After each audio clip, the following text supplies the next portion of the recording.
Welcome, everybody. Welcome to the ICSA Conference 2025 in Montreal.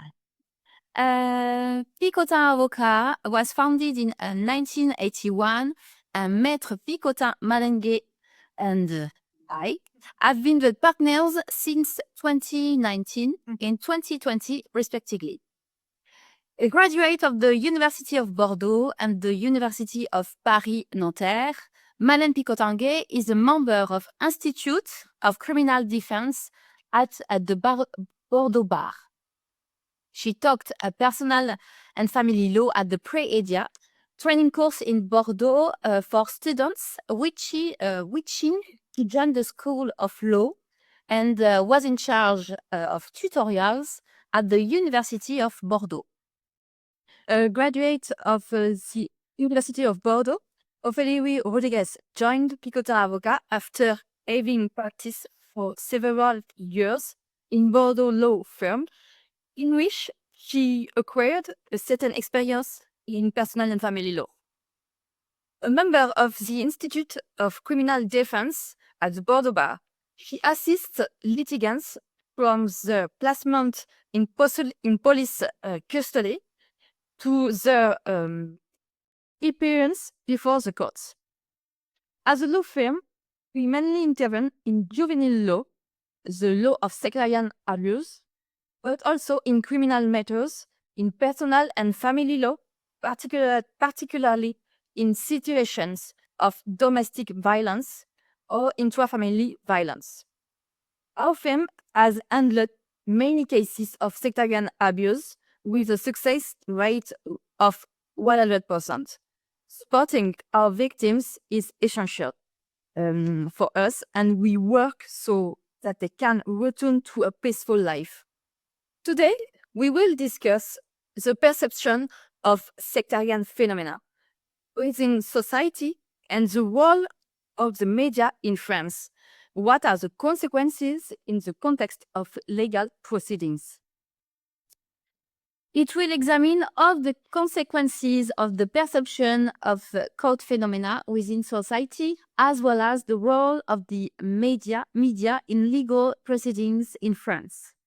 We will study both the role of traditional media, but also the significant role of the new media with social networks. Indeed, many people use social networks as a source of information. We will discuss how the lawyer has used the media in the interest of the proceedings and play a preventive role on these subjects. The lawyer will have to use both the role of the traditional media and the role of the new media to broaden the dissemination of information.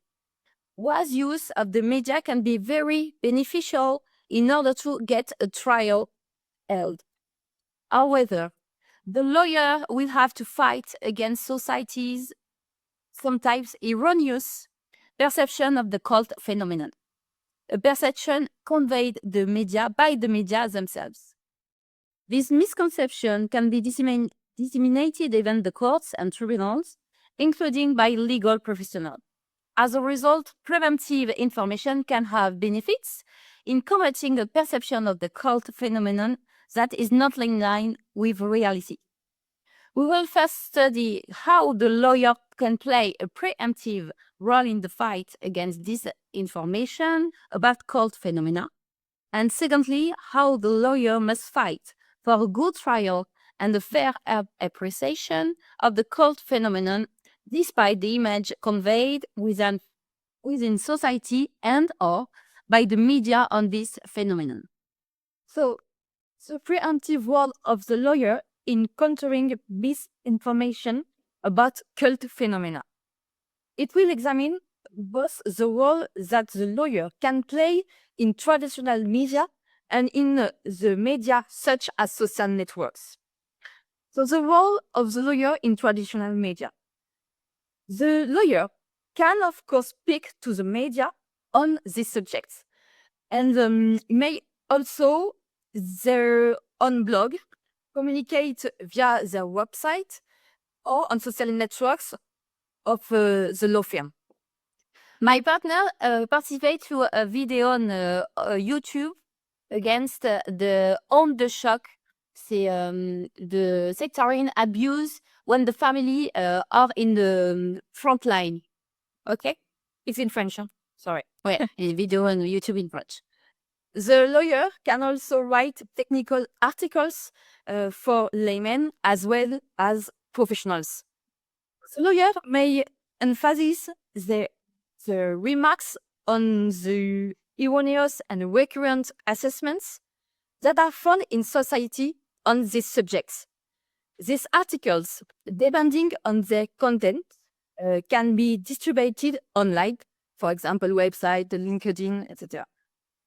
This preventive role allows victims to sometimes recognize themselves as such and thus initiate proceedings or provide assistance to the justice system. For example, in the Alonso case, a lady identified a mother's ex-cult leader in the media, and made an appointment with us. Unfortunately, this appointment did not allow for the initiation of proceedings, given the fact that the statute of limitation had expired. Nevertheless, it allowed a daughter and her ex-husband to testify at the trial of this cult leader prosecuted for other victims. These people who did know the victims of the trial had experienced the same things a few years earlier. This highlighted the cult leader's modus operandi. We understand modus operandi. It's therefore thanks to media coverage of this case in the written press that she was able to identify the firm and that we were able to use her testimony. As a side note, the president of the criminal court did not understand the relevance of having these people testify, who did not appear in the investigation. The president tried to question the validity of the summonses of these witnesses that we had made in vain. In the end, the witnesses were heard and the president, having understood after the hearing the interest of the hearing, underlined the relevance of their testimony. In the L case, the case had been covered by the local press. We have relayed the articles on our website. However, after his release from prison, the court leader repeated the same type of offenses. The companion of one of the victims then conducted research on him and discovered that we had been convicted and that we have been the lawyer for several of his victims in a previous case. So he recommended us to his partner, who had also once been victim of the same cult leader, but has since managed to break free from his psychological control. During the first meeting, she explained her experience to us, and I read her previous judgment to which the said cult leader had been subject. We were shocked to discover that the cult leader had adopted exactly the same behavior with his victim at different times and in different places. We could have just subtitled the name of the victims. When she filed a complaint, the public prosecutor office quickly placed the man in pre-trial detention. At the same time, while the cult leader was still free, we received a formal notice from a company based abroad to remove articles from our website. This is the normal, on the grounds that we had not complied with the law. It turns out the article in question were articles relating to the conviction of this cult leader. Their feature, his name and his photograph, which would have made him identifiable to his victims. We do not grant this request, of course. Fortunately, this is what allowed this new victim to identify us and to benefit from our counsel, since we have in-depth knowledge of how this cult leader operated due to the previous procedure. Do you see the face of the cult leader to identify him? Okay. In the course of the investigation of this case, it was repeatedly emerged that he and the followers under his control are complaining about this dissemination of information on the internet, is that it's possible to identify him. This cult leader has taken advantage of the law in France, which allows someone to change her family name without procedure, but by way of simple declaration at the town hall. Sorry. This cult leader named for us Philippe Lamy or Maître Hilario. And now his name is Philippe Clément. Philippe Clément. In fact, there's therefore chose to take the name of his mother in order to evade justice. Of course, it wasn't enough. And in the future, for the next trial, we will not fail to use the press articles mentioning his new name. It should be noted that the lawyer himself may participate in the news cycle via the new media subject to compliance with ethical obligation. So, the role of the lawyer in the new media with social networks. The media and social networks can be a great source of information for us. In the Sada case, we were able to find information on social networks that contradicted his statements during the hearing. He took advantage of his status as master yogi and master of karate to place people under his influence. He indicated that he had not given any yoga classes since the beginning of the procedure. However, he communicated in the opposite direction on his website and social networks. No one had checked these documents. We questioned him in this regard during the hearing and confronted him with screenshots of his own social networks during the trial. In our opinion, this would have had consequences on the choice of sentence. Indeed, in addition to the 40-year prison sentence, which is considered a heavy sentence in France, a permanent ban from teaching yoga and karate was imposed. This sentence dates from November 2024, trial set on April in next December. In the Pasta International case, the cult leader received a first conviction in October 2024, with confirmation on appeal on the last June. The sister of our client, victim of the cult leader, did extensive research on the internet and discovered his criminal past in Canada, which the professional investigators had not found. The sister had written to the newspaper that had covered this case to obtain the articles from the archives. She also found previous reports in Switzerland from an organization monitoring cult groups. This information was provided to the investigators and added to the file. It's therefore the traditional written press that had been useful in gathering information on the criminal past of this man.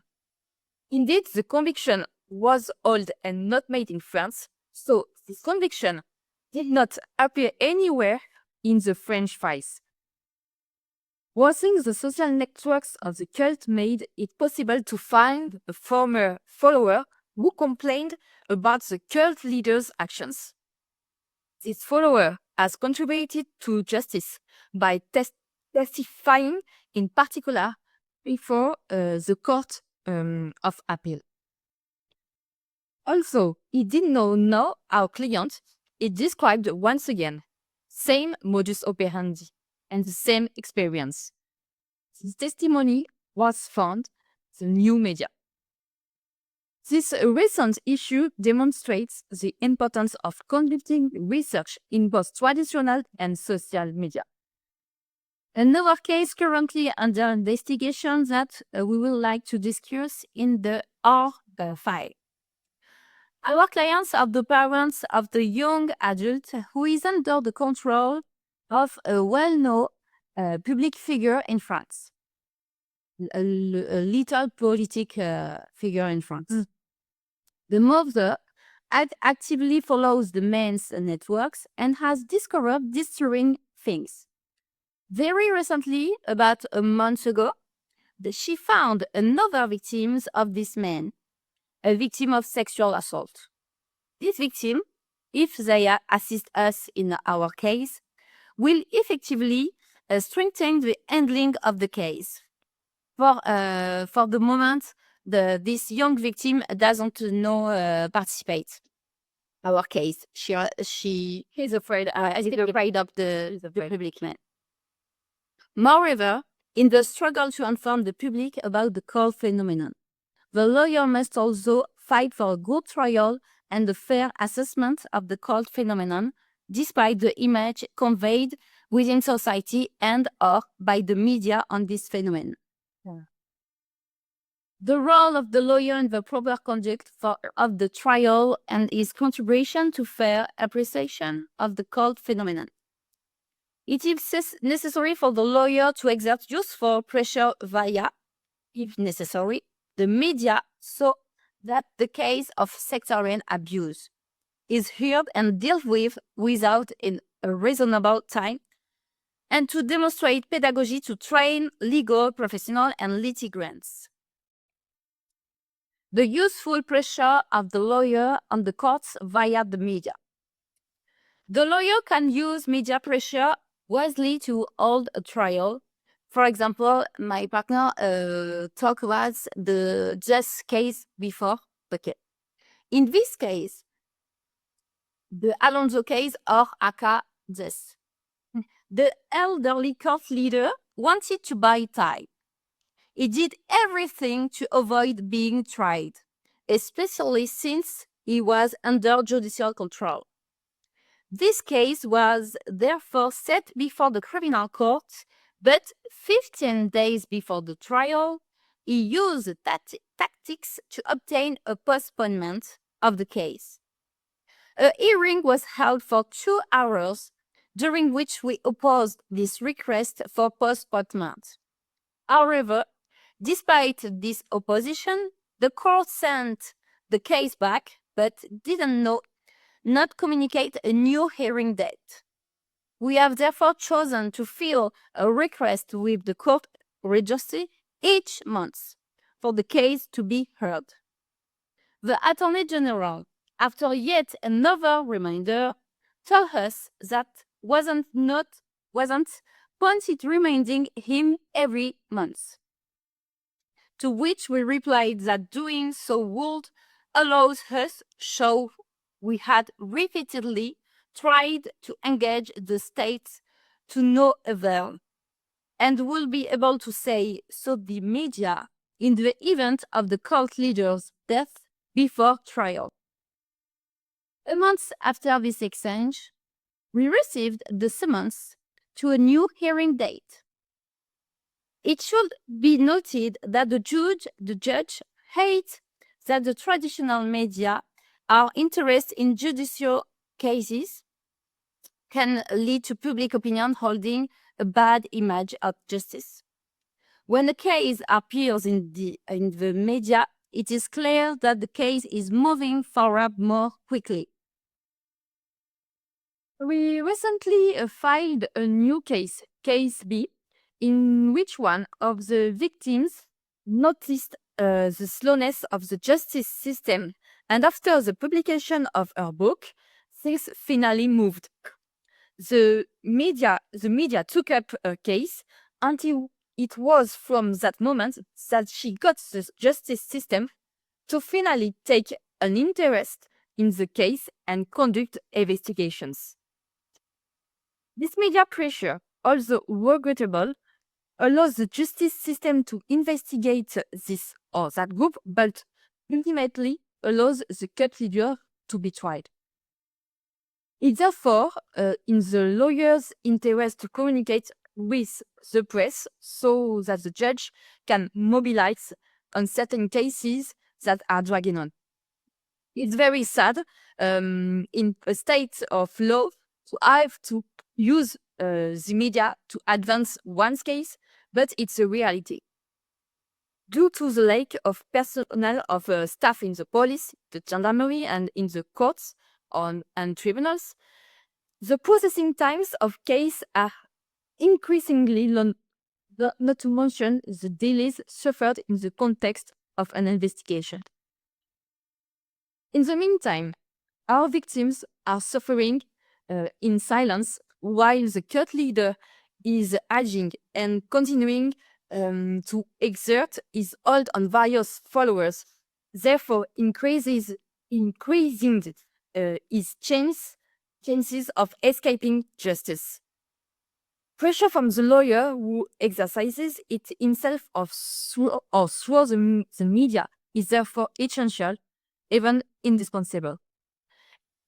He must ensure that the presumption of innocence is preserved while highlighting his case in the interest of his client. You also have to give the information at the right time. For example, in the case A, this is the case mentioned above with regard to parents who discover another victim on social networks. Given the public personality of the perpetrator, but also the fact that this case is under investigation, we have chosen not to publicize the case to allow the justice system to investigate without alerting the author that investigative measures are underway and thus avoid the potential destruction of evidence. Finally, ensuring that public opinion understands the cult phenomenon leads us to try to contribute to the training of professionals, but also to alert litigants. The necessary training of legal professionals and litigants of the cult phenomenon. During the trial, the lawyer is confronted with erroneous assessment of the cult phenomenon. These misconceptions are often reinforced by the cult leader's defense in order to portray the victim as weak-minded and responsible for their own action. The defense will often point to the fact that victims would choose to pay for their expenses willingly and were not totally cut off from the outside world. However, on the contrary, the defense of cult leaders may to try benefit from public opinion, which may consider that these cases are extremely rare, that the victims are too intelligent to have been manipulated. Example for the Basta International, we have the victim was a graduate of the most prestigious schools, was a pilot, and then become an auditor at KPMG. Both in the media and throughout the trial, it is necessary to be an educator and to question these prejudices that are not in line with reality. In this regard, we provide training for legal professionals, but also articles to fight against misinformation. It is funny to note in Ruo's case that we had an opposing colleague who explained that he didn't know the sectarian influence and who, during his pleadings, referred to articles written by our cabinet. This training of professionals and is also necessary for magistrates since we have been confronted with investigating judges who refuse to recognize the existence of sectarian drift in the case due to a lack of knowledge. The firm must therefore redouble its efforts to ensure that this phenomenon is known and recognized by French judges. Fortunately, judges are increasingly aware of the issue thanks to the progress of the law on this subject in France, the development of a specialist police service called KEMAD, and previous conviction that set precedents. But there is still a lot of work to be done. The work of the MIVILUD, it's an interministerial mission for vigilance and the fight against sectarian drifts, remains insufficient since after being created in 2002. Many French people are not aware of its existence, nor of its work due to a lack of resources, a lack of staff, and a regular turnover. Too many litigants still struggle to understand and envisage that the cult phenomenon does exist and can affect them directly or indirectly. There is often the misconception that the cult phenomenon is something that only happens to other people. We often mistakenly believe that it only happens in America and not all in France. We work on our social networks, in our professional groups such as PNE, and in our files to inform and train people of the dangers of sectarian excess. But it's clear that litigants often remain impervious to this problem of sectarian excesses, and that when they are confronted with a therapist or deviant yogi master, the alarm signal, the red flags, do not work. So thank you for your attention. We would like to point out that we will hold another conference tomorrow at 10:40 a.m. in room 1 in French, on the subject of the contributions of multidisciplinarity for an effective intervention of the lawyer with members of and former members of sectarian groups. We will now be happy to answer any questions you may have. The lawyer